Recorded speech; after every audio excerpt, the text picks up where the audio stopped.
Pada kesempatan ini saya mau mengumumkan bahwa sesuai dengan keputusan rapat uskup dan para wakil uskup, tahun depan bulan Juli Tanimbar akan menjadi tempat pentabisan imam.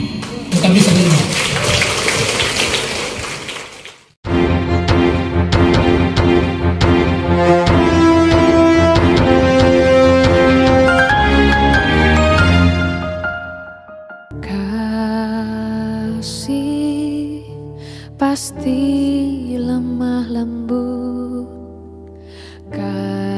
kasih pasti memaafkan, kasih pasti murah hati, kasih-Mu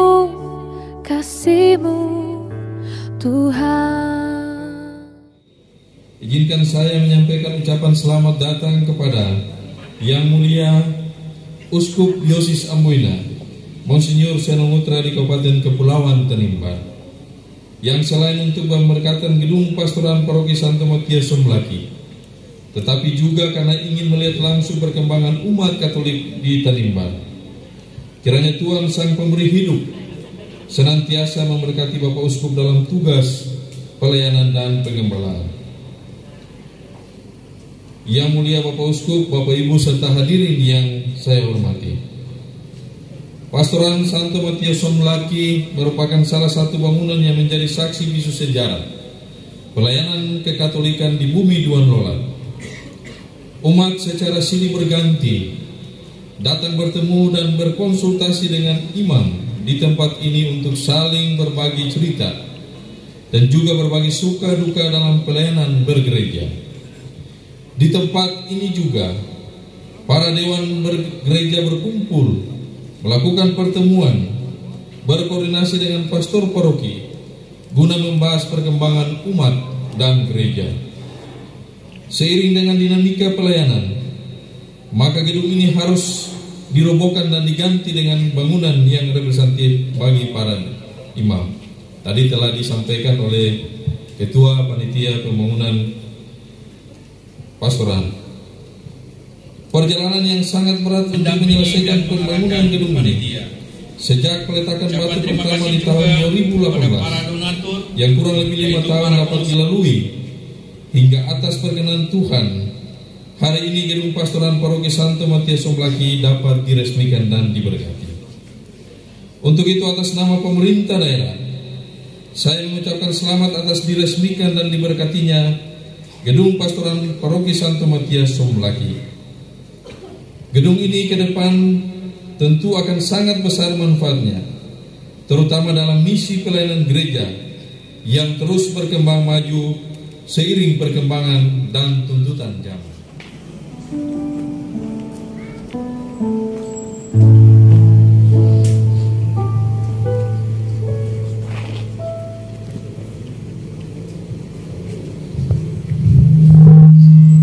Selamat sore semua, salve.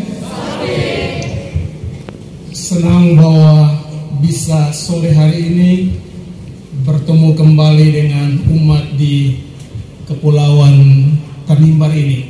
Maksud pertama adalah tentunya kita bersyukur bahwa ada pastoran yang megah yang dibangun, tentunya pertama dari keringat umat. Itu penting. Kalau itu dari keringat umat, maka saya mengharapkan bahwa gedung pastoran yang bagus ini, selain memang tujuan utama adalah tempat tinggal pastor bersama dengan semua program dewan pastoral paroki, stasi dan lain sebagainya, tapi pesan saya yang utama adalah hendaknya gedung ini terbuka untuk semua umat.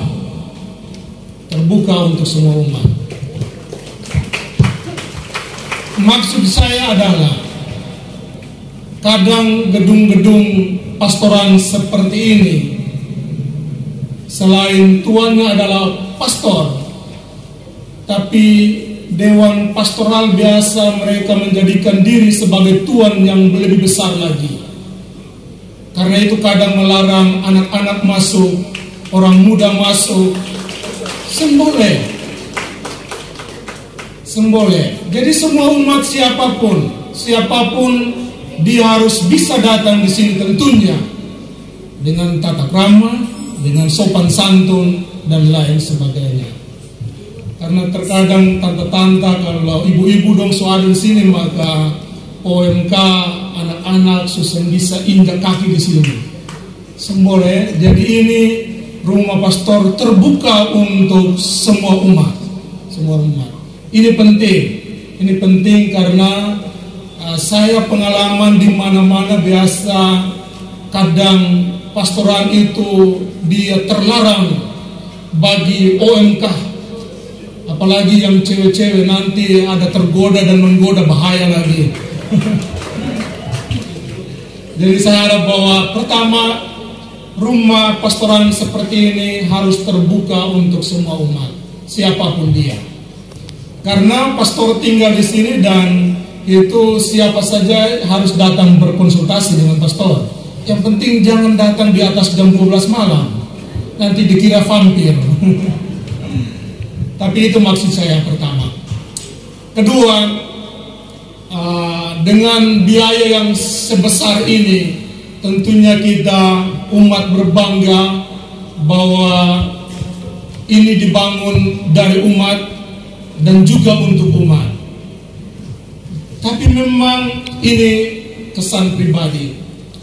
Saya selalu kalau tinggal di rumah yang megah seperti ini, biasanya rasa kurang nyaman. Kurang nyaman mengapa?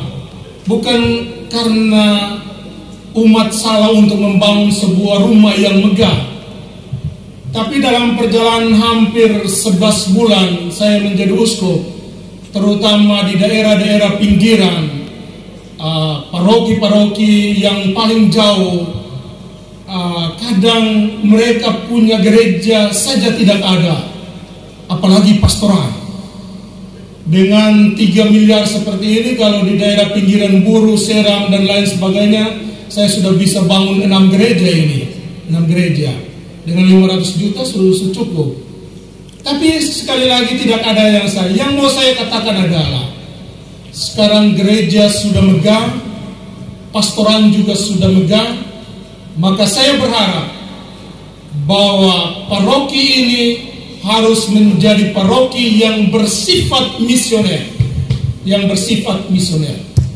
Artinya, kalau ada stasi-stasi pinggiran di MBD sana yang membutuhkan pembangunan gereja atau pastoran, maka sekarang saatnya kamu mesti tunjukkan bahwa kami bisa untuk itu. Karena kita hidup untuk orang lain. Ini penting. Karena itu tadi juga saya baru minggu lalu saya pulang dari Tanah Suci, membawa rombongan sekitar 70 orang.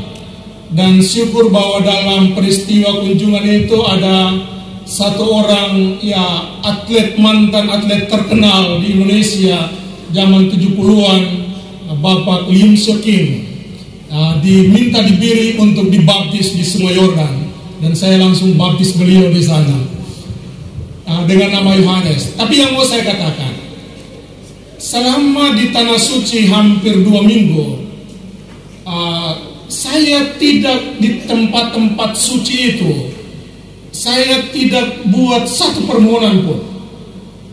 Jadi kalau orang pergi ke sana ada yang SMS, Bapak Uskup tolong doakan kami di sini. Saya tidak pernah meminta satu pun. Yang saya buat adalah pertama, saya bersyukur bahwa Tuhan memilih saya untuk menjadi uskup di sebuah keuskupan yang penuh tantangan. Yang kedua, saya membawa semua pergumulan umat imam keuskupan ini kepada Tuhan. Dan ketiga, saya punya keyakinan keyakinan bahwa Tuhan tak pernah akan terlambat menolong. Dan itu yang saya katakan setiap kali kunjungan ke tempat-tempat suci itu. Dan sangat luar biasa. Ketika saya kembali ke sana, datang di Jakarta, ada kelompok-kelompok yang sudah menanti saya. Untuk pertama bulan Mei ini mereka menggalang dana untuk seminari Langgur. Kelompok kedua pada bulan Juli mereka juga menggalang dana untuk pembangunan kolese SMP Petrus Canisius di Pulau Buru. Tadi di atas juga baru datang dan duduk. Sudah ada lagi kelompok BPN karismatik yang meminta segera foto-foto dan proposal dari seminari Langgur untuk mereka bantu segera. Dan juga ada di sini ada sebuah hadiah yang indah, ada seorang bapak yang akan membangun sebuah gereja kecil di Kepulauan Tanimbar, namanya Gereja Santo Andreas. Saya tahu itu siapa, nanti kamu orang cari sendiri. Tapi beliau sudah bersedia, hadiah terindah. Terima kasih untuk hadiah terindah ini untuk Santo Andreas. Nanti habis itu cek siapa dan di mana gereja itu akan dibangun. Tapi terima kasih untuk itu. Dan yang berikut, Tanimbar. Tentunya kalau kita melihat data umat Katolik di Keuskupan ini, Tanimbar adalah tempat di mana umat Katolik terbanyak di Keuskupan ini. Bukan di kecil, bukan di besar, di tempat lain, tapi di Tanimbar. Itu berarti tentunya pertama saya harus memastikan sebagai uskup diosis bahwa ke depan dan sudah mulai bahwa imam-imam yang juga bekerja di sini harus mempunyai kualitas. Dan kualitas pertama yang saya tuntut adalah seorang imam harus betul-betul menjadi imam pendoa. Doa itu berarti imam yang merayakan Ekaristi, imam yang tidak pernah menolak permintaan umat untuk doa orang sakit, doa ini dan itu. Itu yang paling penting. Karena apa? Ketika seorang imam menjadi kudus, dia akan mampu menguduskan umat yang dilayaninya. Kalau umat itu bakalai banyak, bertengkar kesana kemari dan lain sebagainya, dan umat itu tidak kudus, itu karena kami para imam tidak menjadi kudus. Karena itu para imam, mari kita betul-betul dipanggil untuk menjadi seorang kudus di tengah umat, menjadi contoh dan teladan. Kalau para imam menjadi contoh dan teladan di gereja, maka Bapak Sekda dan Bupati tidak perlu takut bahwa mereka akan menyebarkan berkat itu ke pemerintahan. Jadi ini yang paling penting. Karena itu pada kesempatan ini saya mau mengumumkan bahwa sesuai dengan keputusan rapat uskup dan para wakil uskup, tahun depan bulan Juli Tanimbar akan menjadi tempat pentabisan imam. Tapi tabisan imam itu selalu diawali dengan kegiatan retret dan muspas para pastor. Jadi akan hadir sekitar 140 imam di Tanimbar pada bulan Juli tahun depan. Sekitar 2 minggu kita akan ada di sini untuk kegiatan retret, kegiatan muspas, dan dipuncaki dengan tabisan imam. Karena sekarang tabisan imam tidak lagi di katedral semata, bergilir bulan Juli ini di kecil, Juli tahun depan di sini. Saya bilang sekali supaya umat mempersiapkan diri untuk pesta iman yang besar itu. Tentunya juga akan dirangkai dengan kegiatan anak-anak, remaja, dan saya sudah katakan bahwa ciri khas kegiatan saya sebagai uskup diocese adalah selalu kegiatan anak remaja lintas agama. Yang berikut, sebelum tahun depan, bulan Juni tanggal 2 sampai 12 Juni, saya akan kunjungan kanonik di wilayah Kepulauan Tanimbar. Bagaimana dan di mana tempat berkunjung, nanti Wakil Uskup akan menyampaikan kepada saya. Dan akhirnya, pada kesempatan yang indah ini, tentunya saya pertama-tama berterima kasih kepada umat yang tidak hanya memberikan uang, tapi juga tenaga, cinta dan perhatian yang mendorong dan membantu pastor paroki sehingga gedung pastoran Megah ini bisa berdiri.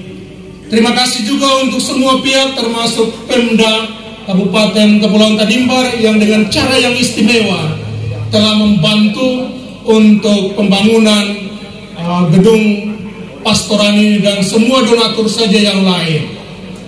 Dan secara khusus pada kesempatan ini juga saya mau berterima kasih kepada pastor paroki, pastor sipil, pastor juga sekaligus wakil uskup.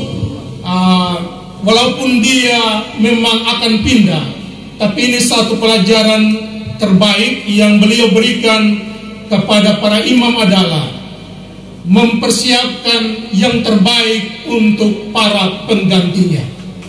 Ini yang luar biasa. Karena pengalaman-pengalaman sebelumnya, kadang ketika pastor pindah selalu ada masalah di pastorat, barang-barang habis dan lain sebagainya. Saya tahu siapa yang ambil. Tapi pastor sipil menunjukkan sebuah cara yang istimewa bahwa walaupun dia pindah, tetapi dia mempersiapkan Pastor Yan Oratmangun, Wakil Uskup yang baru, sebuah tempat pastoral yang megah, yang istimewa. Pastor Yan tidak perlu lagi untuk berpikir tentang pembangunan fisik. Sekarang dia akan menghantar umat untuk bertekuk lutut di bawah kerahiman ilahi. Karena itu Pastor Sipet, terima kasih banyak untuk dedikasi Anda yang sangat luar biasa ini. Dan sekali lagi ini perlu diwartakan di uskupan ini menjadi contoh dan teladan bagaimana kita mempersiapkan sesuatu yang kalau prinsipnya, kalau saya hidup menderita, maka pengganti saya harus hidup lebih senang atau setidak-tidaknya tidak menderita seperti saya. Dan ini sudah dilakukan oleh Pastor Sipel. Saya harap para imam yang lain juga belajar dengan perpindahan yang nanti setelah tanggal Pesta Paskah ini. Saya harap bahwa ketika Anda sebelum pindah menyiapkan segala sesuatu beres di paroki, supaya pengganti Anda itu betul-betul merasa senang, merasa bahagia ketika berada di tempat di mana Anda tinggalkan. Dan yang paling terakhir tentunya terima kasih banyak sekali lagi untuk semua saja umat dan donatur dan siapa saja yang dengan cara-cara yang istimewa telah menjadikan membuat sehingga pastoran ini jadi. Dan saya tegaskan kembali lagi, Pastor Yan nanti menggantikan Pastor Sipe, tapi hendaklah pastoran ini terbuka untuk semua orang, mulai dari anak-anak sampai opa dan oma. Tidak boleh ada kekecualian. Tidak boleh ada kekecualian. Itu saja, sekian dan terima kasih. 1. Secara resmi gedung pastoran Santo Matias Somlaki resmi digunakan.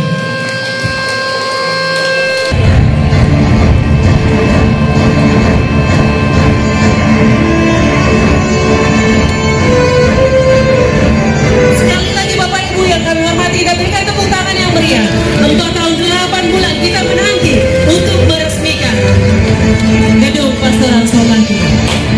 Dilanjutkan dengan penandatangan prasasti oleh Uskup Diosis Amboina. Penandatanganan selesai, dilanjutkan penyerahan kunci gedung pastoran oleh Wakil Ketua Panitia Pembangunan kepada Uskup Diosis Amboina. Mohon Wakil Ketua Panitia Pembangunan. Panitia Pembangunan telah menyelesaikan bangunan pastoran 1 Matias Somlaki siap untuk digunakan. Dengan demikian kami menyerahkan kunci kepada Yang Mulia Uskup Diosis Amboina. Terima kasih untuk segala pengorbanan, pengabdian, dan saya terima dengan penuh sukacita. Dan selanjutnya Pakai supate. baik. Selanjutnya kunci gedung pastoran Somlaki akan diserahkan. Bapak Ibu, kita berikan tepuk tangan yang meriah. Dilanjutkan dengan pengguntingan pita. Mohon. Ya, Bapak Ibu sekalian yang kami hormati Pak Uskup, Pak Sekda dan Pak, dengan memanjatkan puji dan syukur kepada Tuhan yang Maha Kuasa, kepada Tuhan Yesus yang sebagai pemberi hidup bagi kita. Bagaimana perjalanan yang telah dilakukan oleh panitia selama kurang lebih 4 tahun 8 bulan. Dan hari ini sama-sama kita akan menikmati, akan masuk bersama-sama di dalam rumah yang megah ini. Sebagai tanda bahwa kita siap untuk masuk. Inilah rumah kita secara bersama-sama. Tadi sudah disampaikan oleh Pak Uskup, ini adalah rumah kita. Dengan adanya pengguntingan pita ini, maka rumah ini terbuka untuk semua. Mohon izin Pak Pastor. Kita berikan tepuk tangan yang meriah secara resmi. Gedung rumah pastoran 1 Matias Somlaki siap digunakan. Selanjutnya dipersilakan kepada Bapak Uskup bersama rombongan dan Forkopimda untuk melakukan.